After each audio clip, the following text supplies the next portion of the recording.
Nama saya Elke Naplipus dari kelas DHM 2E, nomor metrik 07 DHM 19F 2013. Saya akan membincangkan soalan pertama, yaitu cabaran-cabaran dalam mengeratkan hubungan etnik di Malaysia dari segi perbezaan unsur kebudayaan dan adat. Cabaran yang pertama ialah kurang kefahaman mengenai sensitiviti kaum antara satu sama lain.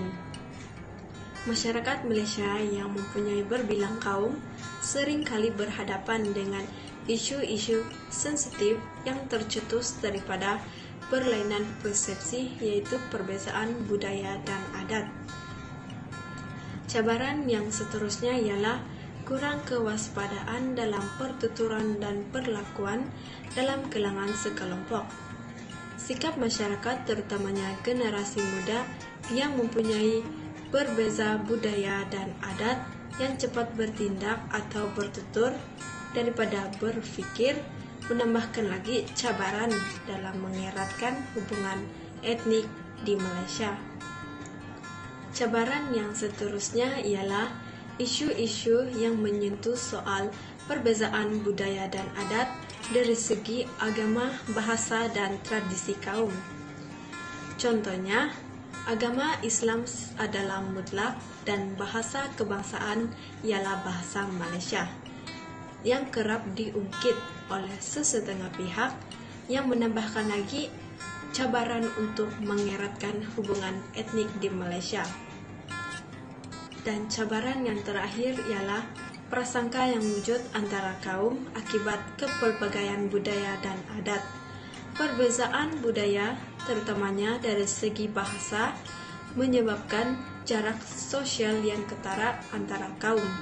Hal ini karena perbezaan bahasa menyebabkan masyarakat Malaysia yang berbilang kaum tidak dapat berkomunikasi antara satu sama lain karena tidak memahami antara satu sama lain. Sekian, terima kasih. Salam sejahtera saya ucapkan kepada Puan Sandy. Nama saya Nizatio dari kelas DHM 2E, nombor kad matriks 07 DHM 19F 2024. Saya merupakan ahli kedua akan membincangkan tentang cabaran dalam merapatkan hubungan etnik di Malaysia, iaitu perbezaan dari segi agama dan juga bahasa. Jika kita lihat dari segi agama, masih lagi terdapat sesetengah masyarakat Malaysia yang berpegang teguh kepada peranan dan nilai-nilai yang terbatas yang terdapat dalam kepercayaan agama masing-masing. Ini telah membuatkan mereka enggan membuka dunia sosial mereka kepada masyarakat yang beragama lain kerana mereka berpendapat bahawa bergaul dengan agama yang berlainan akan menyebabkan identiti agama mereka tercemar. Seterusnya kita lihat kepada perbezaan bahasa. Kepelbagaian bahasa yang terdapat di Malaysia telah mewujudkan kekangan bahasa yang telah membataskan interaksi sesama masyarakat Malaysia.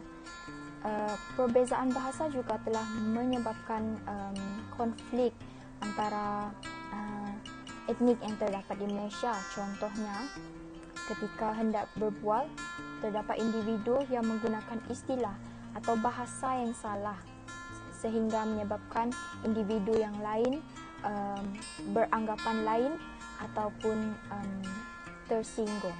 Apabila perkara seperti ini berlaku, maka interaksi antara etnik yang terdapat di Malaysia jarang berlaku dan terdapat tanggapan negatif terhadap sesetengah masyarakat yang berbahasa lain.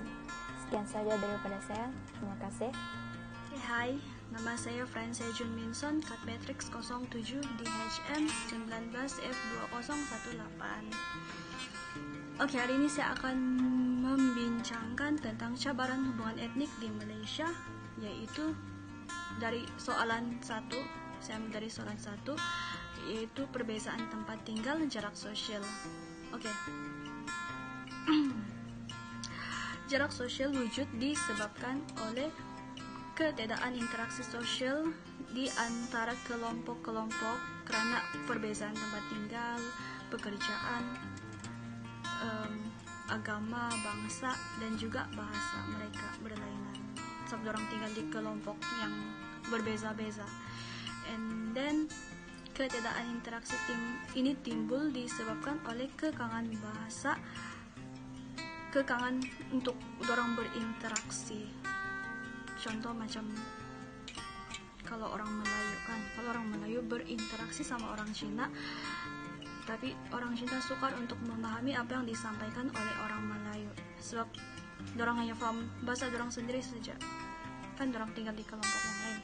And then sama juga macam kalau orang Cina berinteraksi sama orang Melayu, and then orang Melayu sukar untuk memahami apa yang disampaikan oleh orang Cina itu. Jadi di sini akan terjadinya salah paham di antara masyarakat, di antara satu sama yang lain, sebab dorang udah tahu apa yang disampaikan. Jadi mungkin dorang akan salah paham dan berlakulah salah paham antara satu sama yang lain. Oke, lepas itu hal ini juga akan menyebabkan masalah perkauman di Malaysia. Itu saja dari saya. Thank you.